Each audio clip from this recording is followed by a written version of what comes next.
এরকম একটা টমেটো দিয়ে ডিম রান্না থাকলে কিন্তু কষা মাংস ফেলে এই ডিম রান্নাটাই খাবেন। হ্যালো বন্ধুরা, আসসালামু আলাইকুম, welcome back to my channel পাবনার আপা কিচেন অ্যান্ড ব্লগ থেকে আপনাদেরকে আরও একবার স্বাগত।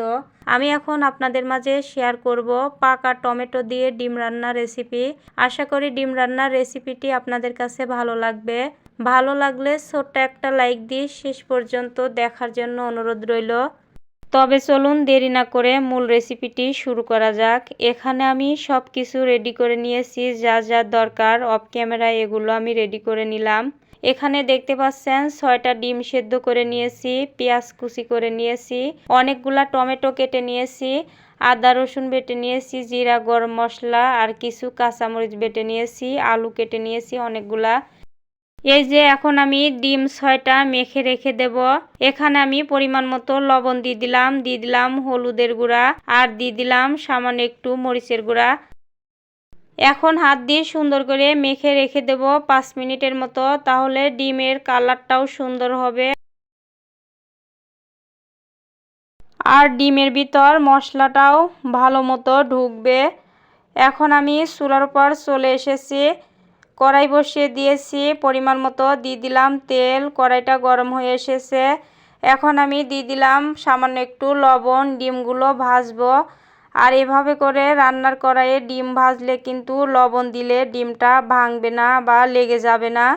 এই জন্য এভাবে লবণটা আমি দিয়ে দেই যখনই রান্নার কড়াইয়ে ডিম ভাজি করি বা মাছ ভাজি করি। এখন আমি ডিমগুলো দিয়ে দিয়েছি আর ডিমগুলো এখন সুন্দর করে নাড়াচাড়া করে গোল্ডেন কালার করে ভেজে নেব। এ পর্যায়ে ডিমটা কিন্তু ভাজা হয়ে এসেছে, আমি অফ ক্যামেরায় উঠে নিলাম। এখন আমি ওই তেলের ভিতর আলুগুলো দিয়ে দিলাম আর আলুগুলোও ভেজে নেব। আলুগুলো ভেজে রান্না করলে কিন্তু খেতে ভালো লাগে।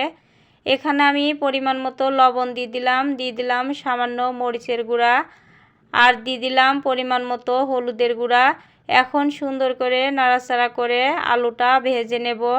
আর আলুটাও কিন্তু একটু সামান্য বাদামি কালার বা গোল্ডেন কালার করে ভেজে নেব।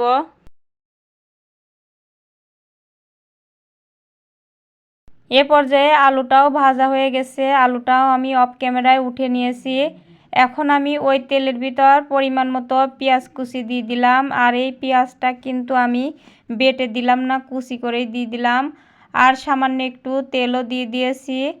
এখন আমি পেঁয়াজটা সুন্দর করে নাড়াচাড়া করে কষিয়ে নেব।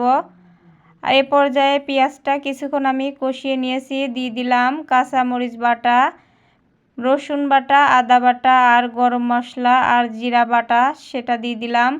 এখন মশলাটা কষানোর জন্য সামান্য একটু পানি দিয়ে দিলাম। সামান্য পানি দিয়ে দেওয়ার পরে এখন আমি দিয়ে দিলাম পরিমাণ মতো লবণ, মরিচের গুঁড়া, দিয়ে দিলাম হলুদের গুঁড়া আর এখানে দিয়ে দিলাম কিছু ধনিয়া গুঁড়া আর দিয়ে দিলাম পরিমাণ মতো রাঁধুনি মুরগির মাংসের মশলা। এখন সুন্দর মতো সব মশলাই দেওয়া হয়ে এসেছে। এখন আমি মশলাটা ভালোভাবে কষাবো। আর এই মশলাগুলো কষালে কিন্তু তরকারি রান্নাটা এমনিতেই মজার হয়। এ পর্যায়ে দেখতে পাচ্ছেন মশলাটা কিন্তু আস্তে আস্তে কষানো হয়ে এসেছে, কালারটা কিন্তু মশলার পরিবর্তন হয়ে গেছে, বোঝাই যাচ্ছে মশলাটা কিন্তু সুন্দর মতো কষানো হয়ে এসেছে। এখন আমি এখানে পরিমাণ মতো পানি দিয়ে দেব আর পানি দিয়ে দেওয়ার পরে আমি টমেটোগুলো দিয়ে দেব। এই যে এ পর্যায়ে সামান্য একটু পানি দিয়ে দিলাম। পানি দেওয়ার পরে আবারও সুন্দর করে নাড়াচাড়া করে নেব।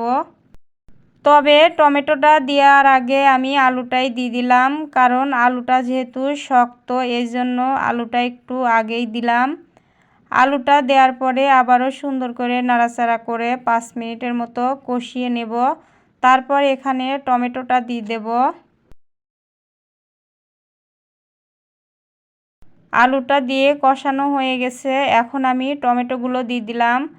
টমেটো দেওয়ার পরে সুন্দর করে নাড়াচাড়া করে পরিমাণ মতো একটু পানি দিয়ে দেব। আর এই পানিটা দেওয়ার পরে আবারও সুন্দর করে নাড়াচাড়া করে 5 মিনিটের মতো ঢাকনা দিয়ে ঢেকে দেব। তাহলে টমেটো আলু দুইটাই ভালো মতো সেদ্ধ হবে এবং কষানো হয়ে যাবে।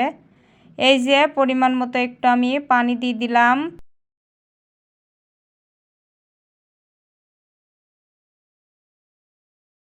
এখন একটা ঢাকনা দিয়ে ঢেকে দিলাম। ঢাকনা দিয়ে ঢেকে দেওয়ার পরে আবারও ঢাকনা খুলে সুন্দর করে নাড়াচাড়া করে দেব। দেখতে পাচ্ছেন এই পর্যায়ে টমেটো আলু দুইটাই কিন্তু সুন্দর মতো কষানো হয়ে এসেছে এবং সেদ্ধ হয়ে গেছে। এখন আমি এ পর্যায়ে আর ঢাকনা দিয়ে ঢেকে রান্না করব না। ঢাকনা না দিয়েই সুন্দর করে নাড়াচাড়া করে শেষ পর্যন্ত রান্নাটা করে নেব। এ পর্যায়ে আমি ডিমগুলো দিয়ে দিলাম। ডিমগুলো দেওয়ার পরে আবারও সুন্দর করে নাড়াচাড়া করে পরিমাণ মতো সামান্য একটু ঝোল দিয়ে দেব, যেহেতু আমি ঝোল ঝোল একটু রান্না করব। ঝোল ঝোল রান্না আমার বাচ্চাদের পছন্দ, তাদের অল্প একটু হলেও ঝোল দিতে হয়। আর ঝোল খাওয়া কিন্তু উপকারী, এই জন্য বাচ্চারা কিন্তু সবসময় ঝোল বেশি করে চায়। এখন আমি পরিমাণ মতো পানি দিয়ে দিয়েছি।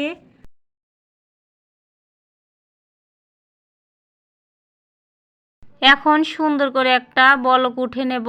বলক ওঠার পরে এখানে আমি গরম মশলা আর জিরা বেটে দেব। বেটে দেওয়ার পরেই আমি তরকারিটা নামিয়ে নেব। দেখতে পাচ্ছেন অফ ক্যামেরায় আমি গরম মশলা জিরা ভেজে শিলপাটায় বেটে রেখে দিয়েছিলাম, সেটা দিয়ে দিলাম। সেটা দেওয়ার পরে আবার নাড়াচাড়া করে সুন্দর মতো একটা বলক উঠালেই কিন্তু তরকারিটা আমার রান্না হয়ে যাবে। আর আমার রেসিপিটি যদি আপনাদের কাছে এতটুকু ভালো লেগে থাকে, প্লিজ লাইক, কমেন্ট, শেয়ার আর একটা সাবস্ক্রাইব করে পাশে থাকবেন। দেখুন রান্নাটা হয়ে গেছে। এখন আমি আপনাদেরকে নামিয়ে দেখাচ্ছি রান্নাটা মাশাআল্লাহ কেমন হয়েছিল। এই যে নামিয়ে নিয়েছি, অসাধারণ একটা কালার এসেছে, খেতেও কিন্তু মাশাআল্লাহ অসাধারণ হয়েছিল। এখন আপনাদেরকে আমি একটা ডিশে ঢেলে পরিবেশন করে দেখাচ্ছি কেমন হয়েছে। এই যে এখানে একটা ডিশ নিয়েছি, ডিশে ঢেলে নিচ্ছি। তরকারিটার ফাইনাল লুক দেখতেই পাচ্ছেন, আর খেতে কিন্তু অসম্ভব। তবে আজকের মতো রেসিপিটা এখানেই শেষ করছি। অন্য কোনো দিন অন্য নতুন রেসিপি নিয়ে আপনাদের মাঝে দেখা হবে। ততক্ষণে সবাই ভালো থাকবেন, সুস্থ থাকবেন। আল্লাহ হাফেজ, আসসালামু আলাইকুম।